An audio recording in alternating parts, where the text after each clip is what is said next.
Alhamdulillahirrahmanirrahim, kita bisa bertemu lagi di video pembelajaran kali ini bersama dengan Miss Afi dengan mata pelajaran Pendidikan Agama Islam. Gimana kabarnya semua anak-anak kelas 7? Semoga kalian selalu dalam keadaan sehat walafiat dan selalu dalam lindungan Allah Subhanahu wa Ta'ala. Oke anak-anak, hari ini kita akan membahas bab 8. Oke, pembahasannya ini ada dua bagian. Yang pertama ada A, makna perilaku hormat dan patuh kepada guru dan orang tua. Dan yang B ini empati kepada sesama. Nah, kita hanya membahas bagian A dulu, yaitu perilaku hormat dan patuh kepada orang tua, dan yang selanjutnya adalah perilaku patuh dan hormat kepada guru. Oke anak-anak, selamat belajar. Jangan lupa siapin alat tulisnya dan jangan lupa kita berdoa dulu. Oke, kita masuk ke yang pertama, yaitu A, makna perilaku hormat serta patuh kepada orang tua dan guru.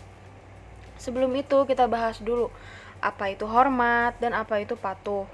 Hormat adalah sikap yang menandakan rasa khidmat dan takzim kepada seseorang yang mempunyai kelebihan, seperti kelebihan umur, kemampuan, posisi, dan sebagainya. Sedangkan patuh adalah sikap tunduk, taat, atau turut pada suatu hal.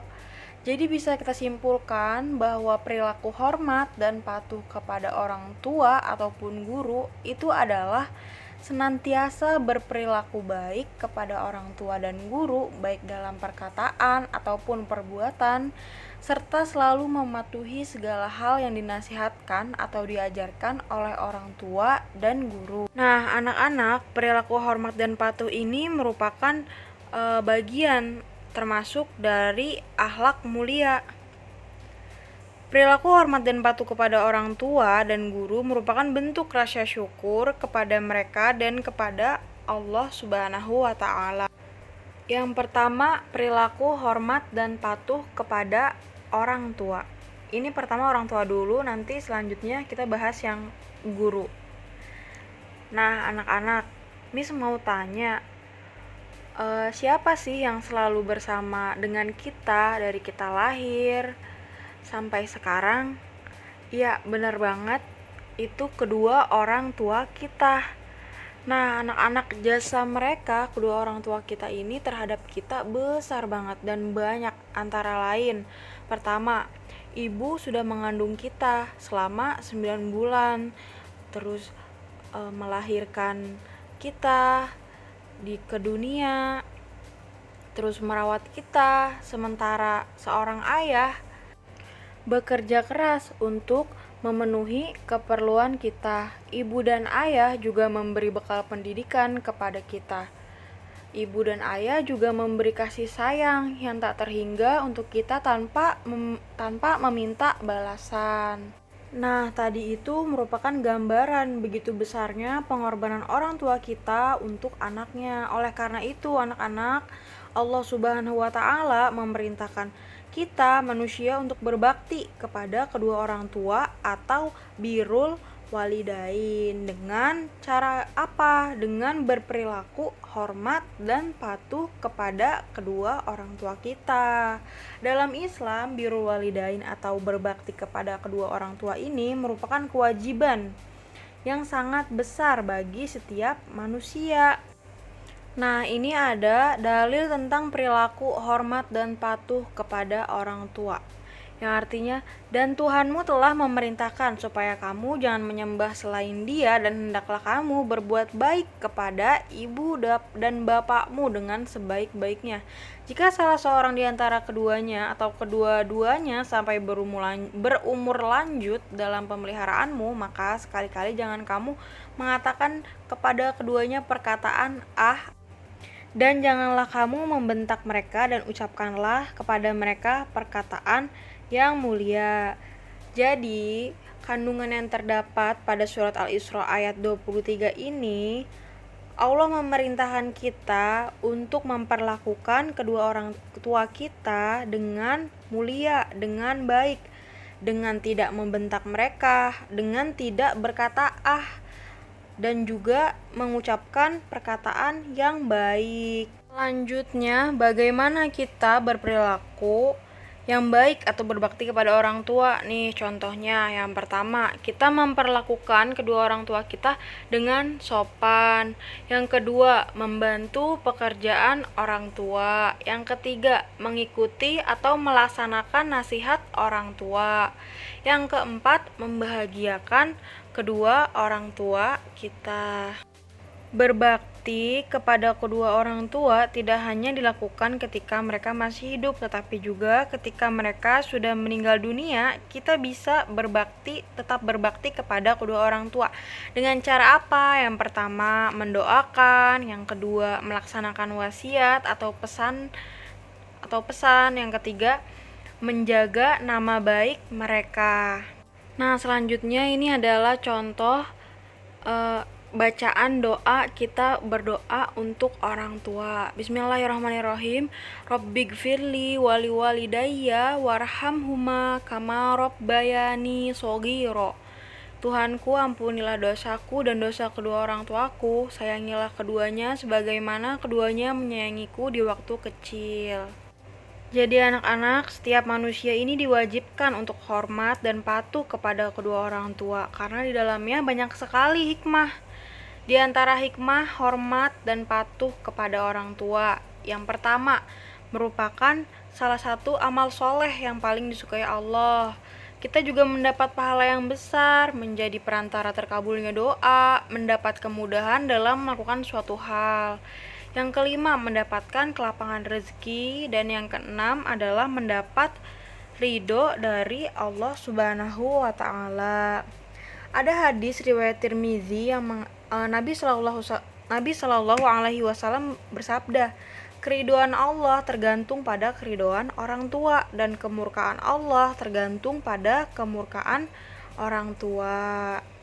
Oleh karena itu, jika ada manusia yang menyakiti orang tuanya, maka secara tidak langsung ia telah membuat Allah murka atau marah sehingga amal ibadahnya tidak akan diterima oleh Allah. Jadi sebaiknya kita tidak menyakiti orang tua kita, baik melalui perkataan, perbuatan, seperti tidak menghormati orang tua atau tidak mematuhinya, merupakan dosa besar. Sebaiknya kita hindari ya anak-anak. Selanjutnya yaitu perilaku hormat dan patuh kepada guru. Guru adalah orang yang memberi ilmu pengetahuan kepada manusia. Guru adalah orang yang membimbing, mengarahkan, dan melatih manusia. Guru juga membentuk kita menjadi manusia yang beriman, mengerti mana yang baik dan mana yang buruk, menjadi kita anak yang berbudi luhur, menjadi orang yang bertanggung jawab, baik kepada diri sendiri, masyarakat, bangsa, maupun negara. Tanpa adanya bimbingan dari guru, tentu manusia tidak akan hidup selayaknya manusia sempurna. Oleh karena itu, anak-anak seorang murid harus senantiasa memuliakan guru dengan cara menghormatinya dan mematuhinya dimanapun dan kapanpun. Selanjutnya ada dalil mengenai hormat dan patuh kepada guru. Dari Ubadah bin As-Samit bahwa Rasulullah SAW bersabda, tidak termasuk golongan kami orang yang tidak memuliakan yang lebih tua, tidak menyayangi yang lebih muda, serta tidak mengerti hak guru ulama kami. Jadi anak-anak, hadis ini maksudnya adalah pentingnya kita berperilaku baik terhadap sesama manusia, terutama kepada orang tua kita, kepada guru kita. Terus juga Rasulullah ini tidak mengakui manusia sebagai umatnya jika tidak ada rasa hormat kepada orang tua dan tidak menyayangi yang lebih muda dan tidak menghormati guru atau tidak memberikan hak-hak guru. Selanjutnya, bagaimana kita berbakti kepada guru? Nih yang pertama, dengan cara bersikap ketika kita bertemu guru, kita mengucapkan salam, menyapa. Yang kedua, memperhatikan bila diajak bicara di dalam ataupun di luar kelas. Lalu bersikap rendah hati, sopan, dan menghargai. Yang keempat, melaksanakan nasihat selanjutnya, yang kelima, mengerjakan tugas belajar dengan ikhlas. Selanjutnya, ada hikmah perilaku hormat dan patuh kepada guru. Yang pertama, kita mendapatkan kemudahan dalam memahami pelajaran. Yang kedua, mendapat ilmu yang bermanfaat, mendapatkan kelapangan rezeki, mendapatkan pahala, dan mendapatkan ridha Allah Subhanahu wa Ta'ala. Baik anak-anak, kita simpulkan materi hari ini. Perilaku hormat dan patuh kepada orang tua serta guru ini adalah kita harus berperilaku baik kepada orang tua kita dan guru kita, baik dalam perkataan, perbuatan, senantiasa mematuhi segala perintah yang dinasihatkan dan diajarkan oleh orang tua dan guru kita. Oke, selanjutnya tugas. Pertanyaannya simpel aja. Apa saja yang pernah kalian lakukan untuk menghormati orang tua kalian? Jadi kalian sebutkan 5 perilaku atau sikap kalian ketika kalian menghormati orang tua kalian. Oke, silakan dikerjakan. Hari ini dikumpulin. Oke, semangat anak-anak. Alhamdulillahirrabbilalamin. Pembahasan materi perilaku hormat dan patuh kepada orang tua serta guru sudah selesai. Miss harap kalian memahaminya, dan jika ada pertanyaan kalian bisa langsung menghubungi Miss Afi. Semoga materinya bermanfaat untuk kita semua, dan jangan lupa untuk mengerjakan tugasnya. Selalu semangat dalam belajar dan jaga kesehatan selama di rumah. Kurang lebihnya mohon maaf. Miss akhiri. Wassalamualaikum warahmatullahi wabarakatuh.